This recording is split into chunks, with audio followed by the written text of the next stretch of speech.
Assalamualaikum warahmatullahi wabarakatuh. Perkenalkan, nama saya Muhammad Rayhan Asmullah. Di sini saya akan mendemokan simulasi palang pintu kereta api Indonesia. Oke, untuk komponen yang diperlukan yaitu ada Arduino Uno, kemudian ada buzzer, ada sensor ultrasonik HCSR04, dan servomotor. Oke, coba kita simulasikan ya, kita apply.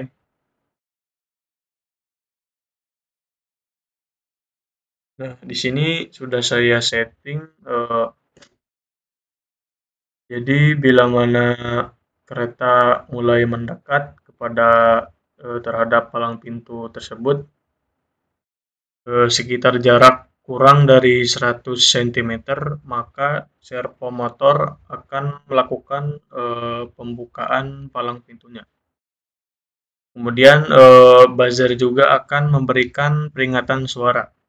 Oke, kita coba ya. Misalkan kurang dari 100.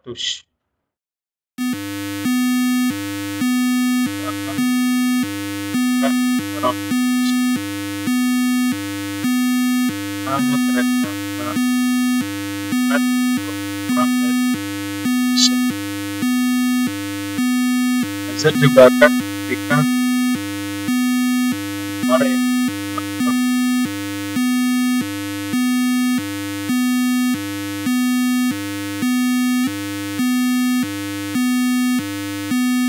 Kemudian jika kereta api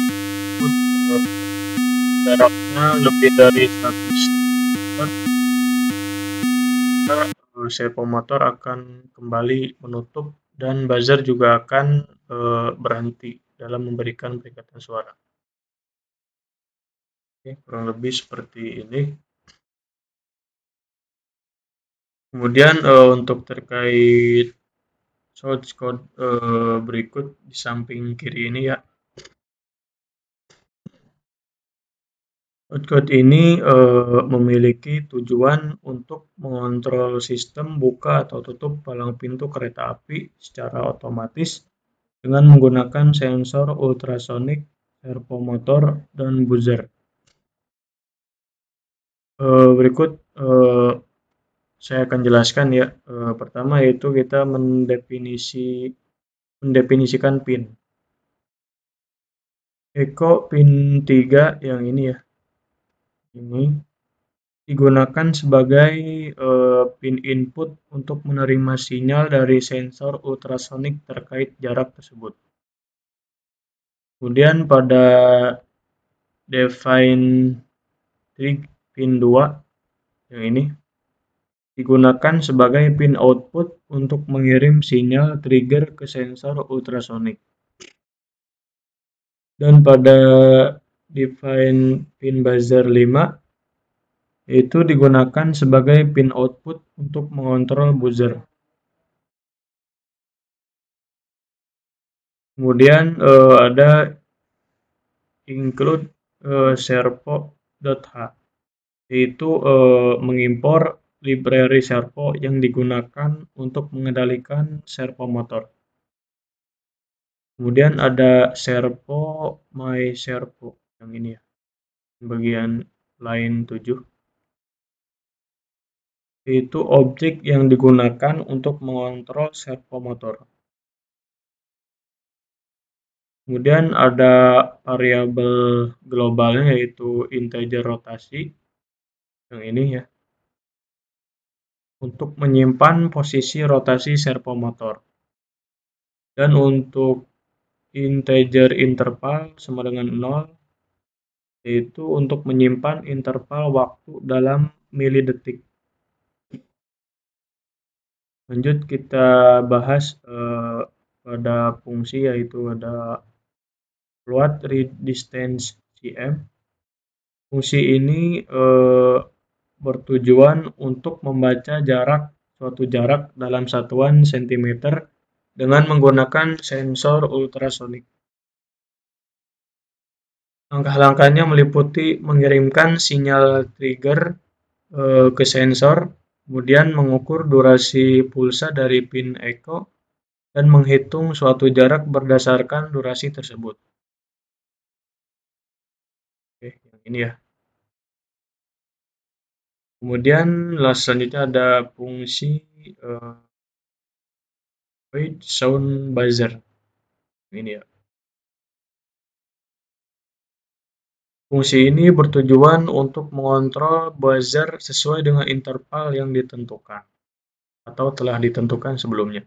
Jika interval kurang dari 500, maka buzzer akan berbunyi dengan frekuensi 250 Hz. Kemudian jika interval lebih dari 500, maka buzzer akan berbunyi dengan frekuensi 100 Hz selama 800 milidetik. Lanjut ke bawahnya ya, yang void setup, yang ini pin mode serial, pin mode my servo, my.servo. Ya. Nah, fungsi ini berisi kode yang akan dieksekusi hanya satu kali saat program pertama kali dijalankan. Kemudian melakukan inisialisasi pin untuk trig _pin, kemudian echo _pin, dan pin buzzer. Dapat mengaktifkan komunikasi serial dengan kecepatan baud rate senilai 115.200. Kemudian melampirkan objek myservo ke pin 9 dan mengatur posisi awal servomotor ke sudut 90 derajat. Kemudian kita bahas lagi yang bawahnya ya, yaitu ada fungsi loop. Yang ini. Fungsi ini berisi kode yang akan dijalankan berulang kali setelah setup selesai. Kemudian dapat memanggil fungsi tutup palang, meningkatkan nilai interval sebesar 100. Jika interval melebihi 1000, maka interval akan di-reset ke 0. Mulai lagi dari awal gitu ya. Kemudian kita bahas lagi yang bawahnya, yaitu pada line 47 ada fungsi tutup palang. Ini ya. Fungsi ini bertujuan untuk mengendalikan palang pintu berdasarkan suatu jarak yang terdeteksi. Dapat juga membaca suatu jarak dengan menggunakan fungsi read distance cm. Jika jarak berada di antara 0 hingga 100 cm, maka buzzer akan berbunyi dan memanggil fungsi tutup. Dan jika jarak di luar rentang tersebut, maka palang pintu kereta api tersebut akan dibuka dengan menggunakan fungsi buka, dan buzzer akan dimatikan. Oke, lanjut ke fungsi selanjutnya, yaitu ada fungsi tutup ya. Ini. Fungsi ini dapat mengendalikan servomotor untuk menutup palang pintu secara perlahan. Jika rotasi servomotor masih kurang dari atau sama dengan 90, maka posisi rotasi akan dikurangi satu tingkat setiap 100 milidetiknya. Dan jika rotasi mencapai 0, maka rotasi diatur ke nilai 0. Kemudian yang fungsi terakhir yaitu fungsi buka ya. Fungsi ini dapat mengendalikan servomotor untuk membuka palang pintu secara perlahan. Jika rotasi servomotor masih kurang dari atau sama dengan 90, maka posisi rotasi akan ditambahkan 4 tingkat maka posisi rotasi akan ditambahkan 4 tingkat setiap 100 milidetik. Dan jika rotasi mencapai 90, maka rotasi diatur ke nilai 90. Oke, mungkin, itu saja yang dapat saya sampaikan atau jelaskan. Mohon maaf bila ada salah kata atau kekurangan. Akhir kata saya ucapkan wassalamualaikum warahmatullahi wabarakatuh.